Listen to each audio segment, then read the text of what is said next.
welcome to the Renton Rathman Show. I am your host, Renton Rathman. Now, today is kind of an exciting day. Not for you and me, because we got to talk about tough stuff.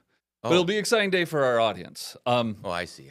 So the Renton Rathman Show, as you know, as you have heard, this is review now, this is a show for parents, grandparents, whether your kids are in the home or out of the home, and for those of you that are mentors.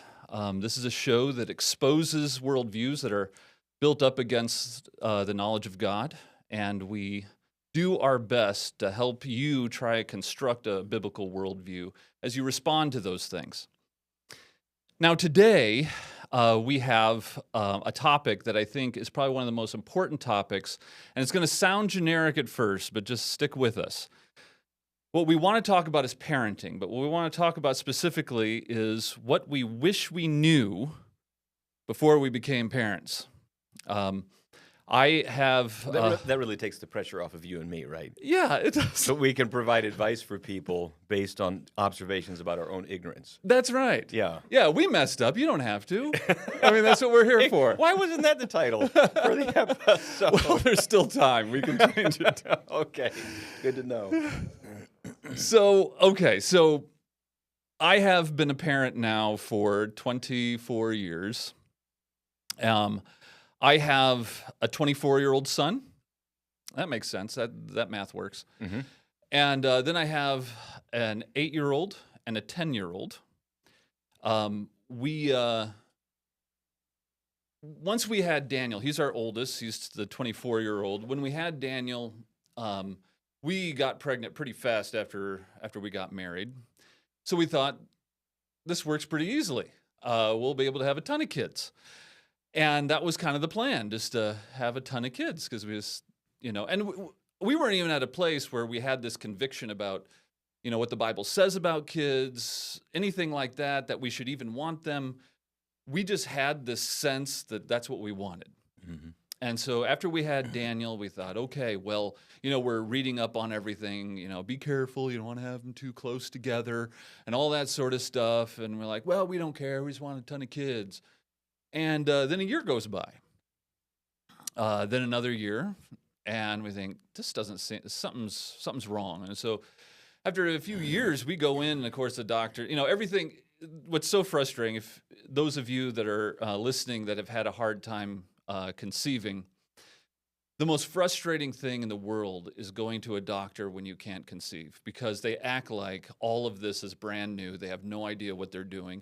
It's it's the 21st century, and we go in there and say, "What's going on?" Well, we did the test. We just, everyone's fine. We just don't know. So I've only been doing this for 50 years. Anyway, and for those of you that are doctors, You were shocked at the level of ignorance. The level of ignorance. So, and that's what you wish you knew. That's what I wish I knew. Yeah. Yeah, I mean, you pay all this money to see these guys that are just acting like they have no idea. Well, actually, let me tell you what the doctor said. So this guy who's a specialist says, well, we know how women get pregnant, but to be honest with you, we don't know why. You tell all I mean, it's insane. They don't, and they literally said, every time a woman gets pregnant, we understand how it works, but every time a woman gets pregnant, it's actually kind of a miracle, is what he said. Wow. And so, and you said, well, that makes sense to me. Yeah, that made sense, but it didn't help. I was still angry. I see. So, so anyway, after we finally settled down, after a lot of moving around, we finally started fostering, and we fostered what we believed was fostering to adopt. We wanted to adopt a kid, so we started fostering. And the first thing they told us in all our fostering classes was, don't think you're going to come in here and foster to adopt. Get rid of that terminology. It doesn't happen hardly at all. And your first assignment, you'll never adopt them, so forget it. So our first assignment was a newborn baby, boy, and his sister, who was 15 months old. And now they're our 8-year-old and our 10-year-old. So you see, miracles happen. And they're, or are you allowed to give names? Oh yeah. So Jude is our youngest. Mm-hmm. He's our boy. Mm-hmm. And then Olivia is his sister. And then Daniel was our biological son. I have an interesting perspective because, I made a lot of mistakes with Daniel. By But the way, my story is very different. We got married, we started having kids, and they kept coming. We couldn't stop do them you guys from. go to the doctor and say, how does this stop? How do we stop? There was. We had 6. Yeah, and so I think anyone who's listening to this, one of the benefits of this mix right here is we have 2 very different experiences in parenting. You've just described yours. Mine was just the opposite. When we got married, we had a burden from the Lord that we wanted to have. I think 4 to 6 kids. That's what we talked about when we were newly married, and we never had any challenges in conceiving. The challenge was always, what do we do now? How do we afford this? How do we afford that? And but I can say, big picture, the Lord led us through and met our needs, often in very surprising ways. Well, let's imagine that we're talking first. We'll go through stages on this. But let's talk first to the parents that have a bunch of little ones in diapers, maybe some toddlers. What are some habits that you got into that were good habits with your kids when they were that young? What kind of habits did you find were helpful? Well, I think reading to your children is a really big deal. My wife was an English teacher before we got married, and our kids are much older now. Many of them, half of them, are out of the house now. So she's gone back to teaching. So she's got an English teacher deep inside of her, and so even when they were that age, every week she would take them to the library for story time. She wanted them to feel comfortable around a library, even from the age of 2.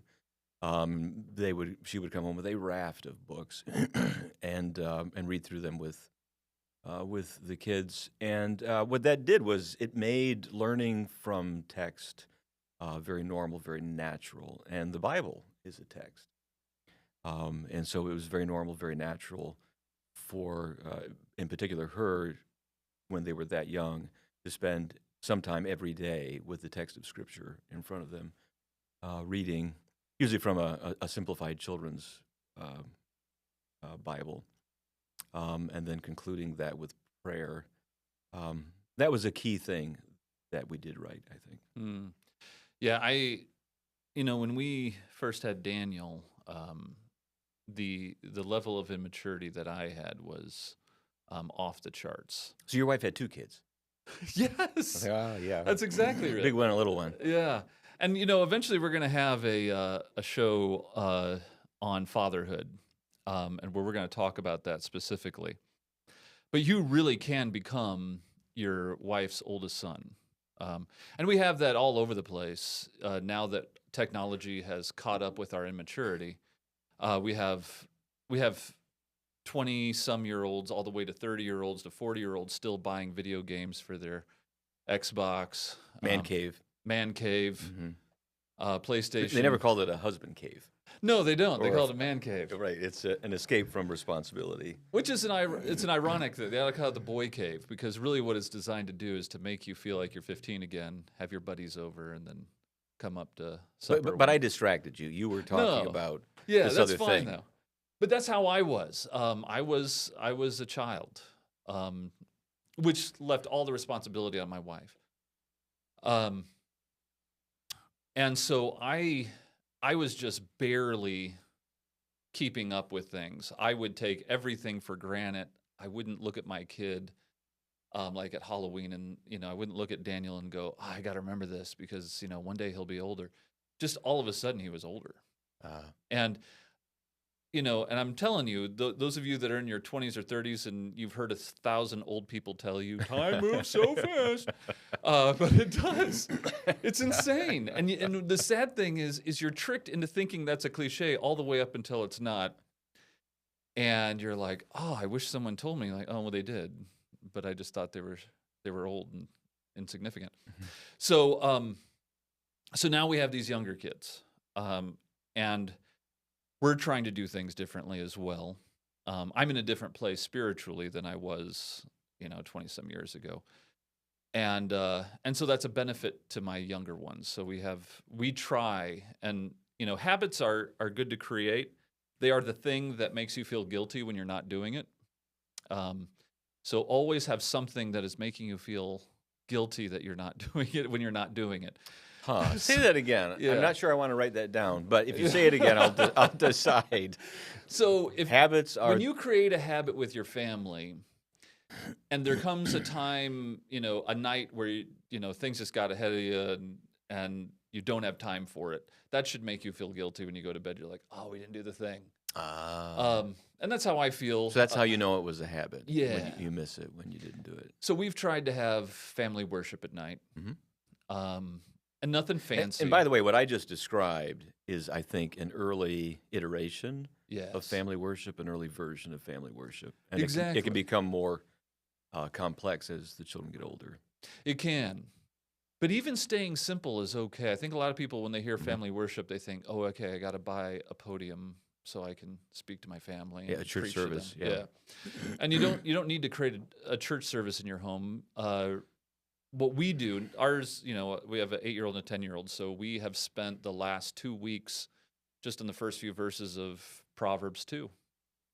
And we go over it and over it and over it. And I have little definitions for the words and see if they remember it. And it's taken 2 weeks to get them to a point where they almost remember it. But those are good habits. Those are the habits you're proud of, the habits that you want other people to emulate. Did you have any bad habits? Habits that you want to warn people A bad about? habit is one that when you miss it, you feel good about yourself. Yes, that's right. You're lying in bed and you're saying, "Hey, I didn't do that. I'm so glad. Good for me. Yeah, good for me." Oh, yeah. That's what really comes most easily to mind. Bad habits.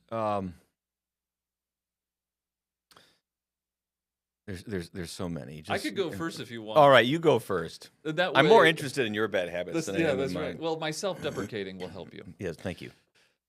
So in my, when I had Daniel, when he was pretty young, I had a job that allowed me to be home a lot. So by that time I was a tenured professor at a community college.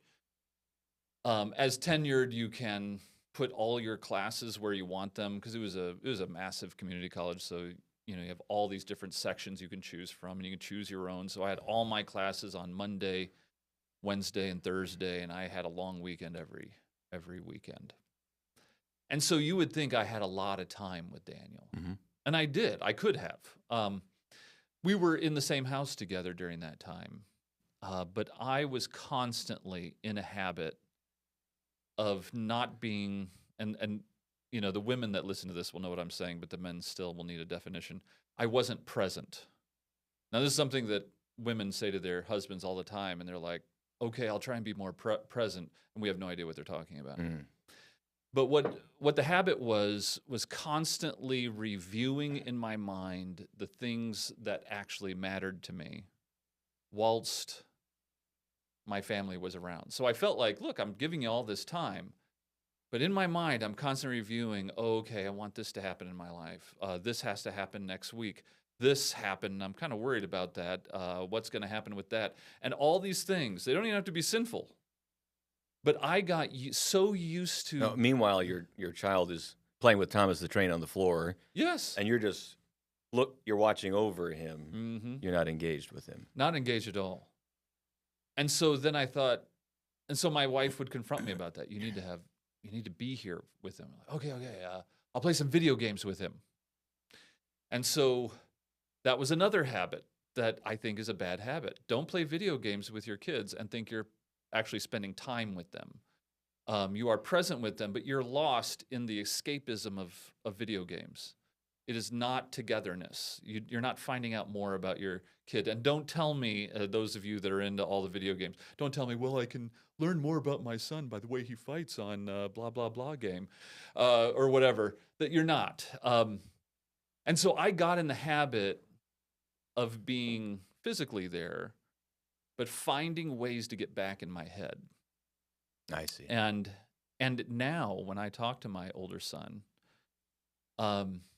sometimes we have those talks like, so I don't mess up on the next two. What are some things I could work on, son?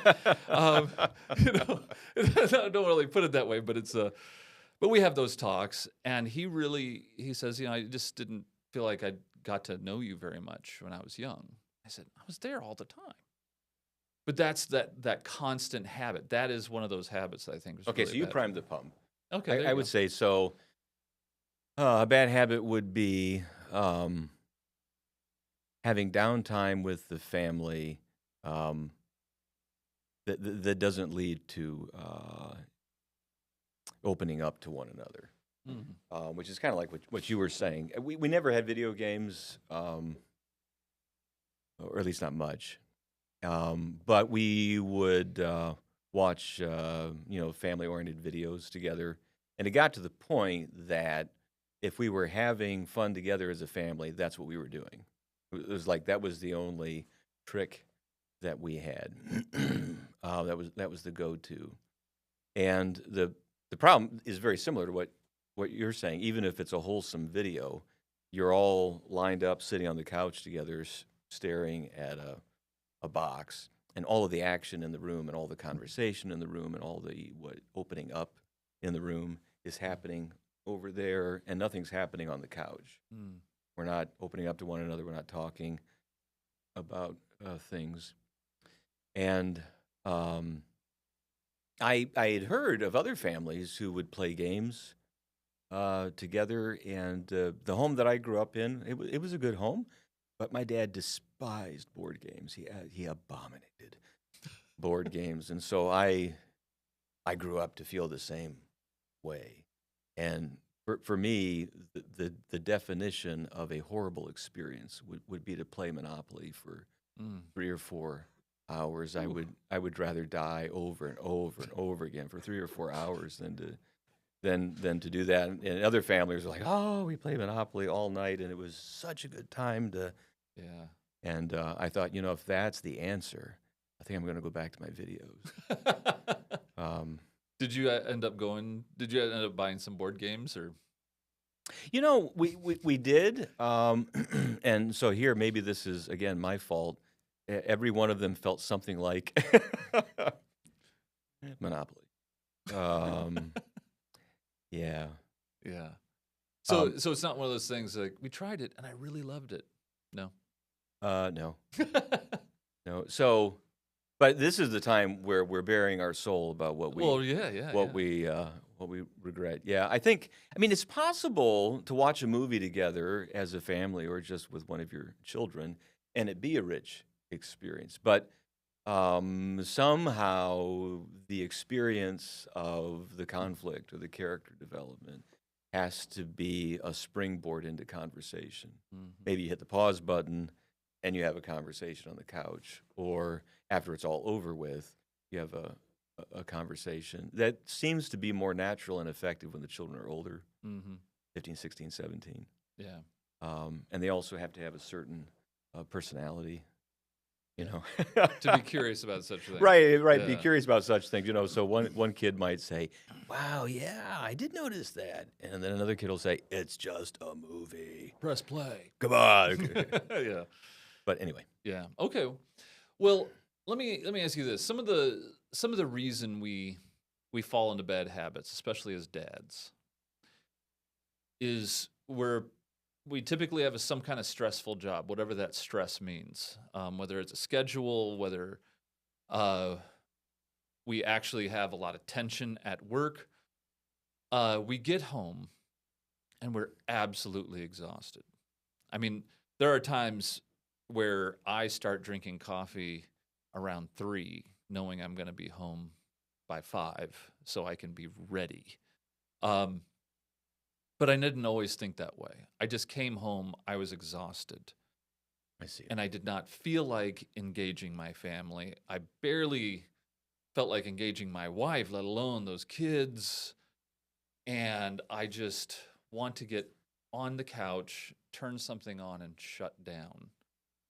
So, Well, so coming home was a coping mechanism for a stressful life. yeah. Instead of an opportunity for ministry, it was So what would you a say to? comfort object. Because I mean, we can talk about come on, guys, you need to go home and engage. Um, but how do you do that? How do you come home exhausted yet be ready to engage meaningfully with your family? Well, it it starts with how you manage your thoughts on the drive home. So most of us have 15 minutes. Some of us have an hour and a half to drive home. Some of us fill it up with talk radio, Mm-hmm. and that's not going to help you be in the right frame of mind when you get home, because talk radio isn't about how the Spirit of God can transform your life so you can bear the fruit of the Spirit in and amongst your family. That just isn't a leading theme. But you can take that time to prayerfully adjust your mind to the new opportunity that's coming to you when you get home. And then this really speaks to me because we had so many kids. It wasn't like I was coming home to my wife and son. I was coming home to my wife and a full quiver of arrows, and they're all, each one of them is different. But Hmm. you have to figure out what makes each person tick. Hmm. What are my wife's, what are her main anxieties? What are the stresses that she's under, especially when I'm just coming home? How can I alleviate that and make that time of day much more pleasant? When it comes to the children, what have I learned about their developing personality? What are they really into? What do they like to do? I mentioned Thomas the Train. Mm-hmm. It just sticks out in my head. My oldest was really into Thomas the Train. We never actually bought any of those items because they were so insanely They expensive. are. I was going to say it's an expensive habit. But grandparents, they're looking for some way to get rid of their disposable income, right? That's true. They're looking for some way to unload all of that cash, and Thomas the Train will consume every spare Oh yeah. spare dollar. Yeah. So anyway, he had quite a set after a couple of years, and just getting down on the floor and playing with him. That meant a lot to him. Mm. And I can remember. I remember doing that. It was actually on a Saturday, and I just kind of got lost in the world that he was creating. And I remember it was like a couple of weeks later, my wife was talking on the phone, I think with my parents, about how, yeah, Brian, he played Thomas the Train for an hour with Judah. That's the name of my oldest son. And that, when I heard that, I knew that not only made an impact on him, that made a huge impact on her. If a couple of weeks later she was still. So that's a success. That's what we talk about on these shows, right? Only the successes. Right, Well, what right. else But do we there have? was just 1,001 failures. By the time we had 6 kids, just that whole approach that I described, it just kind of fell apart because there were so many kids running in several different directions. Some days I felt like I was lucky to remember everyone's name, and then to know what the proclivities were for each, what the interests were for each. And you didn't ask for this, but I'll just go ahead and throw this in. You have to figure out a way to spend quality time with each child individually. And it needs to start early. I really learned this lesson with my daughter. I have only one daughter. 5 boys, 1 girl. Wow. Yeah. Okay. So if anyone in this room is a real man, it's me. Well, yeah. Yeah. Who's arguing that? Yeah, you Okay. Who is arguing that? But I didn't realize just how different girls are from boys. Yeah. Because her spirit, her personality was so influenced by being surrounded by boys that I just, I knew she was a girl in my head, but she was kind of a tomboy. And I did not realize how I want to say this carefully, how compared to the boys, emotionally fragile she was. Mm. On the surface, she did not seem emotionally fragile. She seemed stronger than almost all of the boys. But deep down, things worked for her emotionally very differently Mm. than they did. And I really started to reckon with that when she was 14, 15. And looking back, what I wish I had done was spend quality time like when she was 2. Like, Mm. and by that I mean put her in the car, take her somewhere, go someplace that was special to her for 2 or 3 hours. I probably couldn't do it every Saturday because there are other kids in the house, Yeah. but maybe every other Saturday. Yeah. Because you do that for years, and then when a child gets 13, 14, 15, and there are friends in a child's friend group that they really want to be seen as cool Mm. with, and they have to decide, do I do what I know my parents want me to do, or do I do what this friend group would consider to be cool? If they have a really solid relationship that you've been developing over several years, wanting to do what mom and dad would want means a lot more in Boy, that consideration. that's helpful because my 10-year-old Olivia, she does seem way stronger than almost everyone. I mean, you almost feel like, she gets in really big trouble and you're like, "Brr," and it's like she's bulletproof. But then at the same time, if she thinks that we're spending more time with Jude than with her, everything's a comparison and it bothers her. And so, I'm glad I'm not like that, aren't you? oh yeah, I mean, Yeah, I can never. imagine. Right. But I just think when I'm looking back, I mean, she's been with us for 9 years. Have I had a special, daddy daughter time? I don't know if I have, and that really convicts me. Because you're right. As we move into those that have teens, that I was shocked. I mean, when my son turned, became a teenager, it seemed like everything changed. Yeah. He was very compliant. He was a compliant kid all the way up until he was a teenager. And then all of a sudden something happened. And you're like, who are you, and what did you do with Yeah. my son Danny? but you know what happens, and I was thinking about this just a little bit ago. When I look back on what made Danny compliant, it was the monster in me that would rear up when he inconvenienced me, disobeyed, Mhm. made me angry. And so, yeah, I can, not that, I wasn't terrible. I had good moments, but when all he sees is, dad is in a good mood or dad has disciplined me for something. And I could not remember when I encouraged him into obedience or encouraged him into compliance. I can only remember the times of physical discipline into compliance.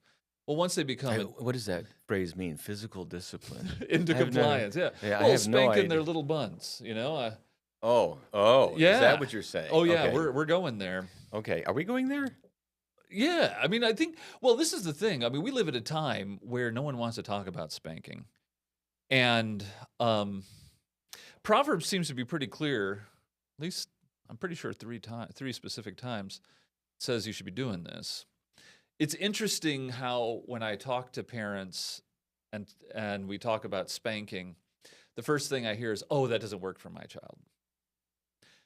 And I'm like, "Okay, well, it has to hurt." So sometimes that's a problem. But also, I'm not sure spanking is about utilitarian motivations. Like, if you spank, they obey. Because I think that's how I looked at it.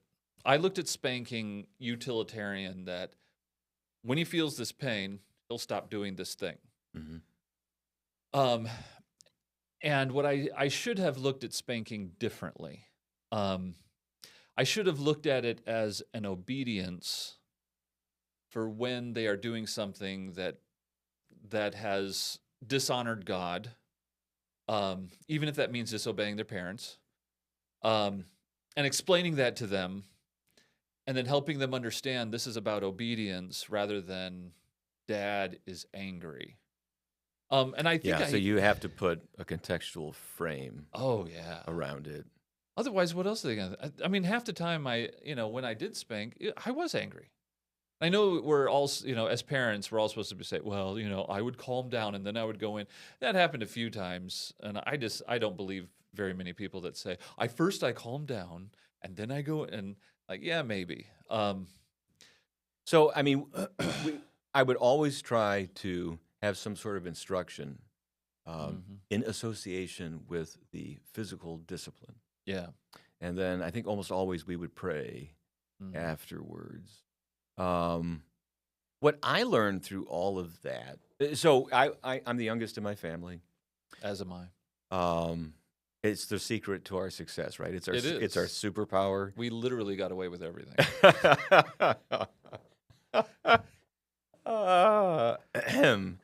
I didn't see that coming, really, for coming. some reason. Anyway, so my sister was older than me. She had kids of her own. I had a lot of friends that had kids before we did. And so I saw a lot of what, at least at the ripe old age of 21, I saw a lot of what seemed like permissive parenting to me. Mm-hmm. And I remember thinking, when I have kids, we're going to do it right. And I now realize what I was thinking was, we're going to take these verses in Proverbs that you mentioned really seriously. Mm-hmm. And so we did. And I think I overemphasized in my mind what that kind of discipline can achieve long term. Mm-hmm. That's an important ingredient in shaping a child's moral sense and in giving them a sense that sin is consequential, is never inconsequential, and that disobedience and insubordination isn't just something between you and Dad, it's something between you and God, and all of that. But there's a lot of other things that have to be going on as well. And that, I guess I would call it relationship building. And I'll go back to what I said a little while ago, and that is spending time with a child even when they're very young, and spending time with children that is doing stuff that they value. For me, disciplining my children was not that hard. I mean, it was hard, but it wasn't nearly as hard as this other thing. Yeah. And what happens is, I think you were going there, when you're not doing the relationship building and you're disciplining your children, Dad is this guy that I'm afraid of. And fear has its uses, but love is much more powerful. And when they get around friends, 12, 13, 14, whom they love, in some sense of the word, love, and all they have in their emotional basket for you is fear, I can predict what's going to happen. Yeah, that's right. They're going to disobey you. They're going to do what their friends want. And if they have to lie to get through the fear and the threat thing, that's what they're going to do. So my daughter really enjoyed going to Starbucks. That was rough because, who can afford Starbucks? Ooh, man. And I couldn't get the grandparents to pay for trips to Starbucks, But even then, I had to be careful because she really enjoyed it initially, and after a while, she said, "Dad, I feel like every time we go to Starbucks, you talk to me about what you want about me to change." I thought I was being an A-plus dad who was giving advice. And I just want to be honest with you, Renton. It was the best advice a father has ever given to a daughter. I can only imagine. On those trips to Starbucks. I wish you just would have written it down for me. I wish I would have. Yeah, it was pure gold. But because it wasn't coming out right, and because I was taking a utilitarian approach to Starbucks. Yeah. I wanted to get something out of the $25 I was spending on Oh, really bitter coffee. thank you. Isn't Um, that true? I, Starbucks is just burnt coffee. Very expensive. I just want to dwell on that. Yeah, sure. But That's a different show. yeah, right. Anyway, she kind of saw through that. So I had to learn from that. My sons, when my second son got to be 15, he wanted to go hunting. So here's another lesson. You have to develop interest in things you're not interested in, Boy. for the sake of your Yeah, kids. that's the truth. So, I would think that he would want to spend some time with me parsing Hebrew verbs. Which would be I normal. mean, Absolutely that would be normal. absolutely normal, right? Yeah. Well, so that wasn't going to happen, Barbarian kid. and right. And so I thought, well, we can be alone in the woods, Trying to kill something. trying to kill something. So Yeah. let's do that. do that. And I can remember the first time we went. You get up at 4 a.m. Yeah, it always and- has. and- Why can't animals be around in the afternoon? Well, and you can't drive 20 minutes away. You have to drive 2 hours away. at least, yeah. Yeah, and you get out into the woods. And I found that hunting is really sitting in the cold, waiting for something to happen. But I asked him, if we shoot a deer today, what do we do next? And he said, I know how to gut a deer. I said, how do you know how to gut a deer? He said, I've watched several YouTube videos. Oh, I said, so it's that easy, huh? Yeah, absolutely. And I remember thinking, what in the world are we going to do if a deer steps out into a clearing? What are we? And the good news was a deer never stepped out into a clearing. In fact, I went many times with that son hunting, and I never even saw Good for you. a deer. Right. But so that really turned him on. It didn't turn me on, but it gave us a chance to be together and to talk. Yeah, let me ask you this. I've been contemplating this as we're doing our start over kids. How did you see your relationship with your wife change, or did it change? If it did, what did it change to? How is your relationship different when you guys were honeymooners to your first kid to having several kids? What was your relationship like as you moved into having teenagers in the house? Did you see a bunch of changes, or what did you see? Yeah, I mean, so to be human is to change, and so you're going to change all the way through that. I think our relationship. Okay, so one nice thing, God knew what He was doing when He made marriage a covenant. Mm-hmm. The covenant hems you in, and you can't get away, not easily. Even in this divorce culture that we live in, we have no fault divorce, and so that leads people to think that divorce is easy. But God has creationally so designed marriage. There's no such thing as an easy divorce. Even people who think that it's going to be easy, when you pull those two people apart, it tears them apart. But that's great, because as you encounter challenges, you're hemmed in, and you've got to work through these challenges. I think when we got teenagers, what was so hard about that is that your teenage children are trying to figure out what it means to be an adult. One of the things that it means to be an adult is that you can handle responsibly independence. Well, just like when a kid is learning to walk, he stumbles because he doesn't know how to put weight on one foot after another foot. When a kid is trying to figure out independence, he stumbles. He says things that he shouldn't say. He comes across as rebellious. He actually confuses rebellion for responsible independence. And that puts you in your marriage in a bunch of really uncomfortable situations. And you're kind of like the brothers of Joseph when they come down into Egypt. You start interpreting all of these unpleasant experiences that you're having with your teenage child as because of the fact that you sold your spouse into Egypt, or you made this mistake Yeah. 5 years ago, and now it's coming back Mm. at you, and you have to figure out how to talk yourself through what I just did. Mm-hmm. That our kid just made a mistake. He stumbled. He said something to us that was dismissive of our authority. He should not have done that. But that doesn't mean it's fatal.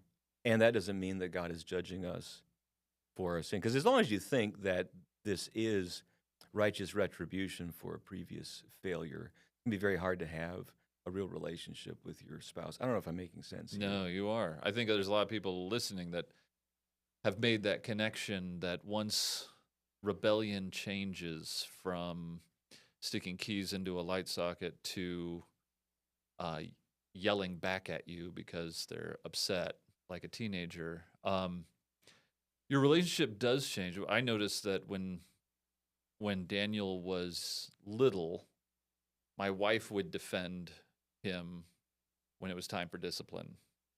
Say, okay, well, he didn't mean to do that. I know he needs to be punished, but and she'd give me some context for why he did what he did. When he became a teenager, I found myself defending him when my wife says, "You need to get on him. He's doing this," and so and I think a lot because she was reminding her of you. Yeah. Yeah. Well, and I think also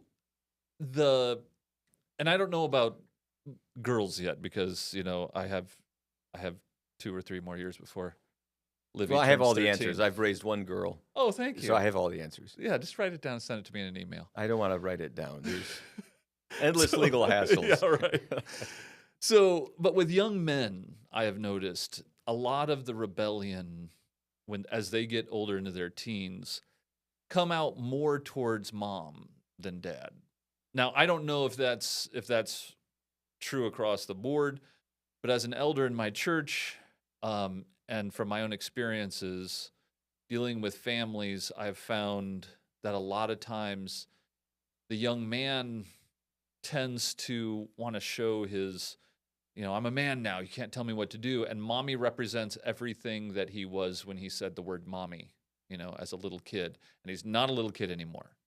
Mm-hmm. And so they tend to, their rebellion seems to point to mom. And one of the issues that I found my wife and I in is, am I defending my wife to this kid that used to be my kid, but now he's this man in my house? You know what I mean?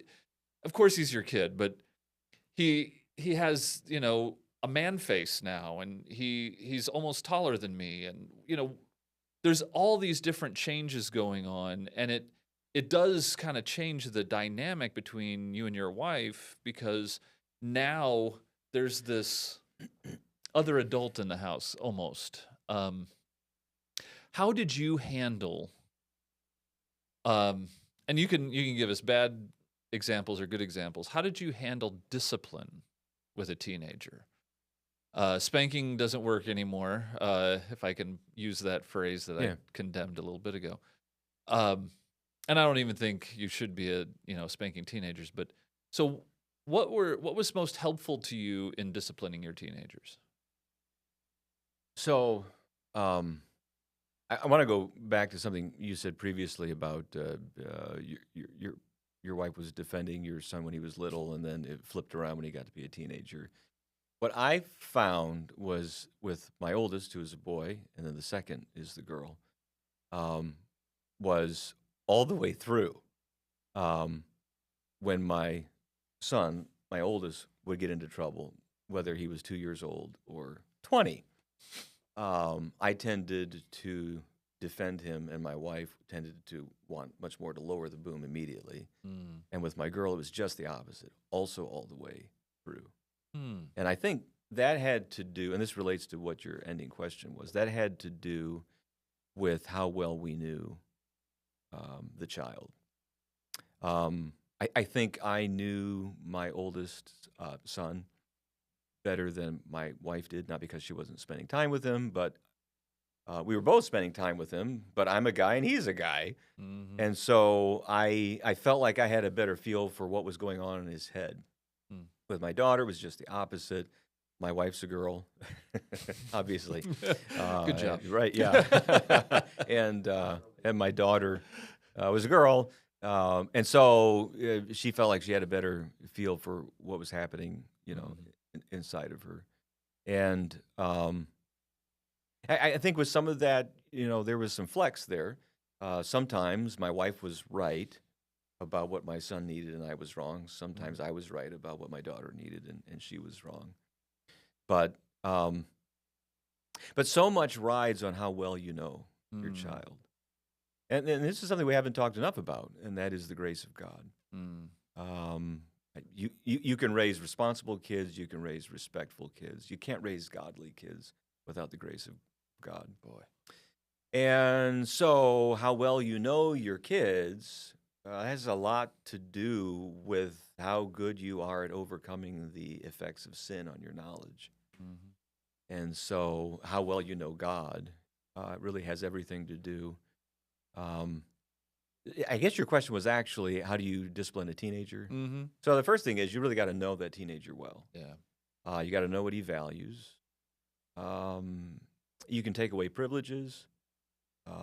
And if you really know what a kid values, you can be much more effective at taking privileges away that really count. Our daughter got in trouble for something. That was specific enough, right? Yeah, something. For something, and a trip with friends was coming up that she was really looking forward to, and we said, "You're not going on that trip." And I remember like yesterday. No, I remember like earlier today. That's how well I remember. Oh, wow. I remember that I was trying to talk her through the correction, and it wasn't landing. It was bouncing off. She wasn't listening. It was like, when will this conversation be over? Can I be back in my room? And then I said, "You're not going on that trip." And suddenly I had her full attention. Yeah. And so that discipline really, well, now it really grabbed her attention. But once again, at that point, where are you without the grace of God? Yeah. Because a child can hear that and say, "I really need to get back on the right path," or hear that and say, "My parents are jerks. Yeah. I can't wait till I'm out of here." The difference there at that point is not parenting skill, but the grace of God.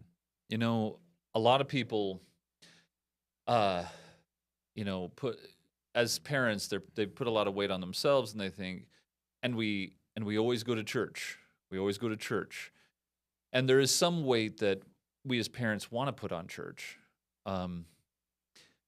Jesus does, right? Yeah, right. Well, and I guess what I mean by weight is weight of how my child is going to know the Lord, love the Lord. Of course, we want that to start at home.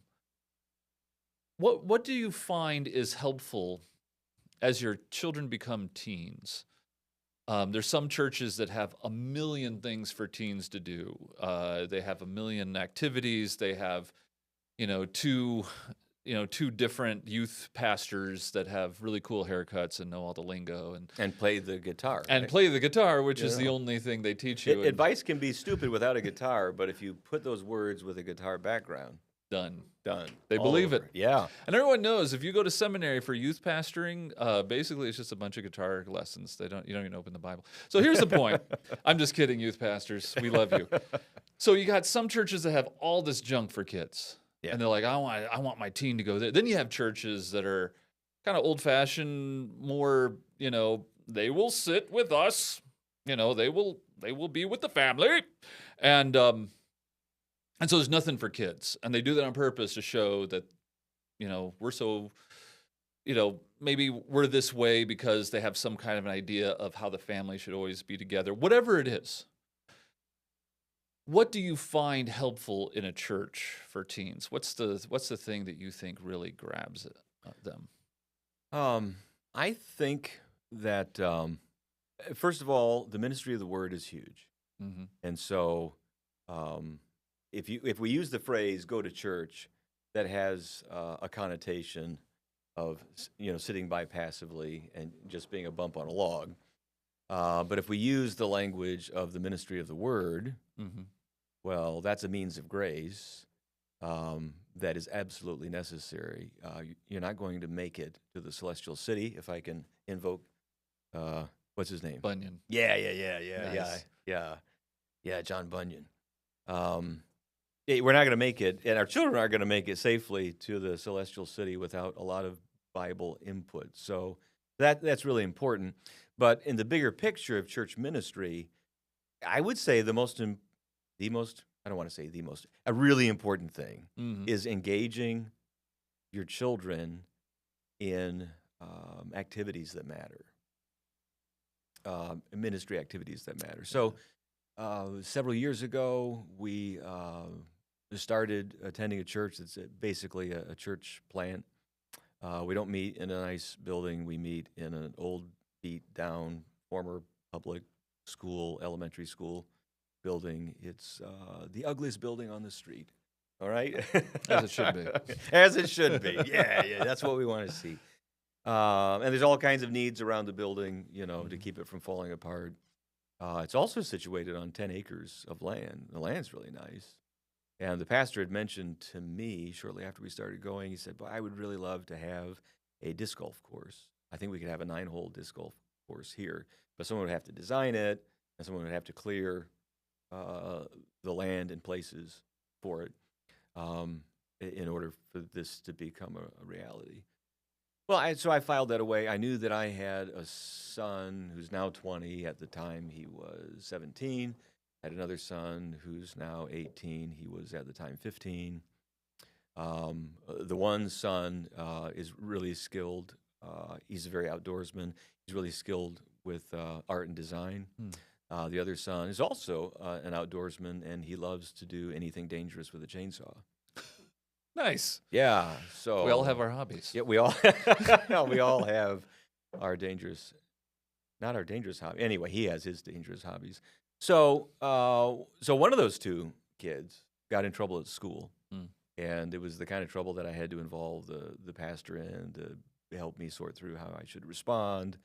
And so at the end of that conversation, the pastor said, "Is there anything that I can do in connection with the church to help this your son?" And I said, "You know what? I think the best thing would be you come to him, not me tell you to talk to you, tell him to talk to you, but you come to him and say, we really want to make this disc golf course a reality. Can you help to make it happen?" And that's what he did. And my son, who was recovering from being in trouble, he just blossomed at that. Like, wow, I love to use my chainsaw. I can use it for some really good purpose. The son who he's actually a graphic design major right now. He joined in. He actually designed the disc golf course, and the other son cleared the land. Oh, cool. They actually worked together on clearing. That was a lot of hard work. It sounds like one of the things that was so helpful is that your church found ways for your sons to be useful. Yeah. I think that's So something. it wasn't made up usefulness in Yeah. order to check off a box. It was real. It was real usefulness. Putting real responsibility in their hands, making them useful to the church. And I think we're so interested in entertainment, we got to entertain our kids to like God. What we fail to do is see what the potential is in them to be useful to the Lord. I think that changes things. I think that's really helpful. Okay. We just have a few minutes left. It's time for our elevator speech game show. So now you have to really discipline yourself. We have to keep this into like 60 what seconds. I've noticed is you say you've got only 60 seconds, and then you take 45 seconds to ask the question. That's not bad. 45 seconds ain't bad. All right. All right, here we go. What final advice would you give parents with young kids? Go. I think you mentioned a really key piece of advice, and that was family worship.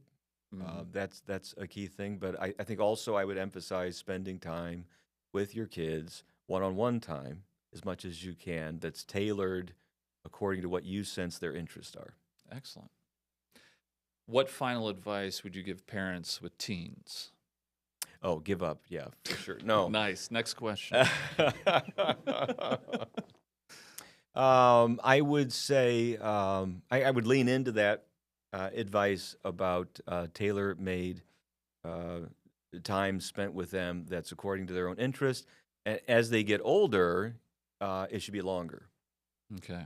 So like a weekend trip, maybe a camping trip, 2 days hiking, one night camping, if that's the child's interest. For a teenager to open up, it takes more than an hour and a half.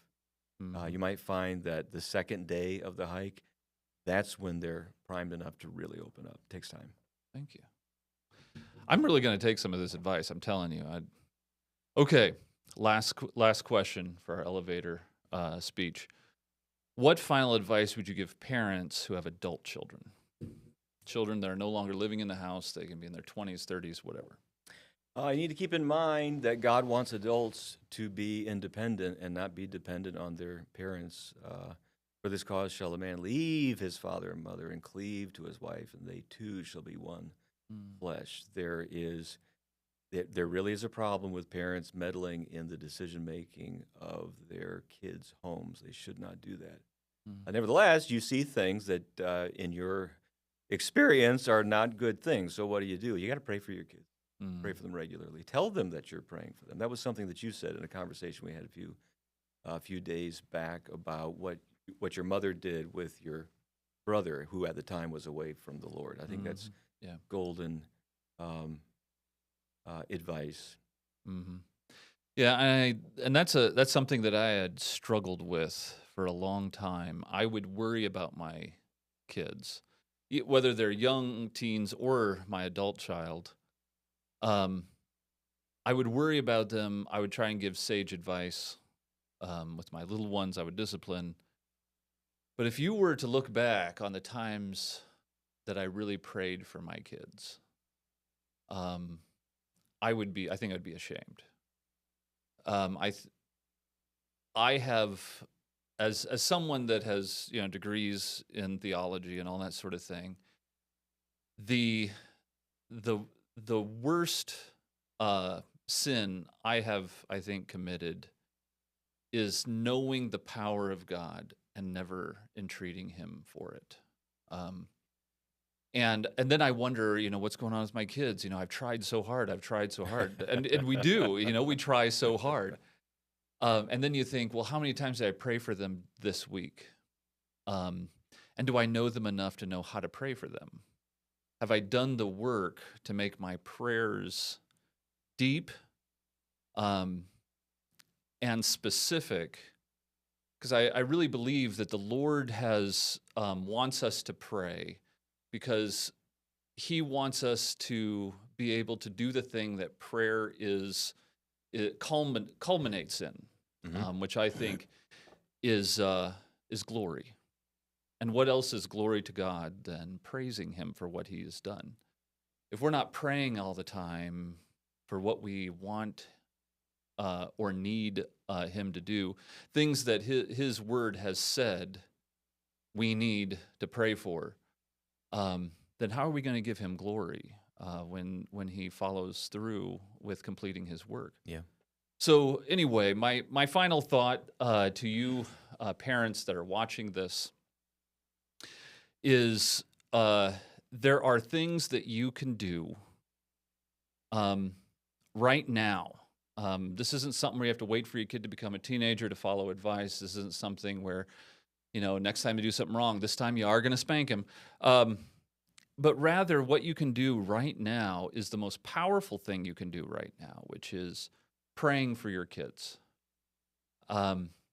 And then following up that prayer with the work it takes to know how to be specific in your prayers, to know how to reach into their hearts because you know them so well. That was so helpful to me about how we are to try and know and understand our kids through putting the time in it takes. We have that term quality time, but man, it really means something when you don't want to give up quality time because you're tired. You want to unwind. You have 1,000 things you have to do. quality time becomes a sacrifice. And we've got to learn how to sacrifice for our family, particularly our children, and then maintaining the love we should have for our wives. So today, I challenge you to pray for your children. Seek out God's word for what your children should be, and pray towards that goal. And I appreciate your time.